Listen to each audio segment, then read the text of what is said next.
It's that thing George Washington warned us about in 1796. Psst, the fuck did he know anyway?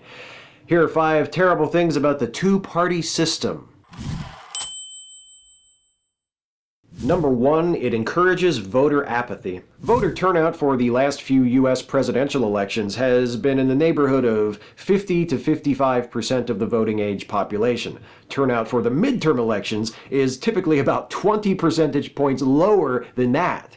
Why is voter turnout so low? Well, I think it might have something to do with the fact that many voters don't feel represented by either side of the two-party system. They don't view themselves as Democrats or Republicans, and they don't think that either of those two parties represent their values or care about their concerns. Consequently, voting is frequently characterized as a choice between the lesser of two evils.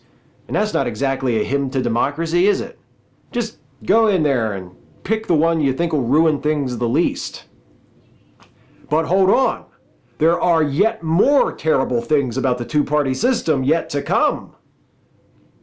I have no idea why I went Batman announcer for that one. Number 2, it exacerbates partisan gridlock. The two-party system is bad enough when it's discouraging potential voters from participating in the political process. But what about when the representatives elected via that process find themselves unable to get anything done?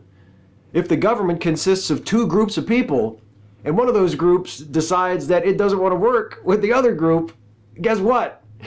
The two-party system makes it very easy to view politics in tribalistic terms as an us versus them kind of affair. And that doesn't just exacerbate gridlock. Number 3, it discourages compromise. Once politics becomes about our side winning and their side losing, compromise starts to look a lot more like capitulation.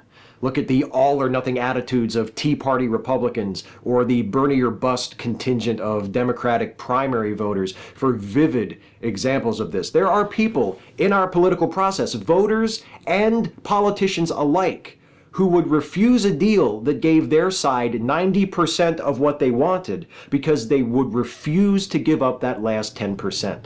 And this type of absolutism doesn't just threaten compromise, it also encourages drives for party purity, where members of the party who don't share the zeal of the purists are vilified as Republicans or Democrats in name only. What's worse than a two-party system?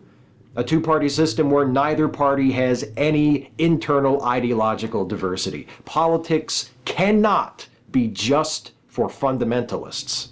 Number 4, it freezes out minor parties. It's called the two-party system because Republicans and Democrats are the only ones that have a viable shot at winning most elections. But that doesn't mean that there aren't other political parties in the US. There are, in fact, quite a few, and some of them are even fairly well known. For instance, the Green Party and the Libertarian Party. Others, like the American Freedom Party or the Objectivist Party, not so much, and that's probably a good thing.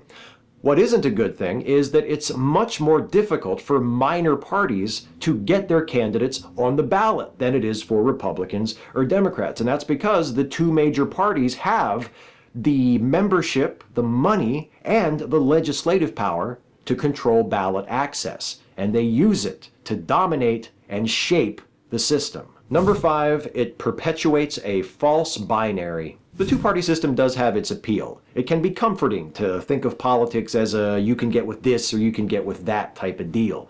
But that's not reality. This fall, the voting age population of the United States will be around 226 million people.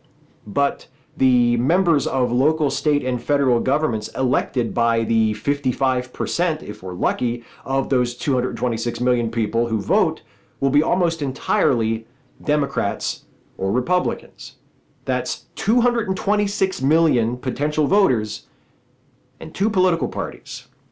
Now, I'm happy being a Democrat, but I can't help but wonder how many of that other 45% of potential voters who don't vote would get out and vote if only they had more than 2 options. The hardest part is picking only 5. Catch you next time.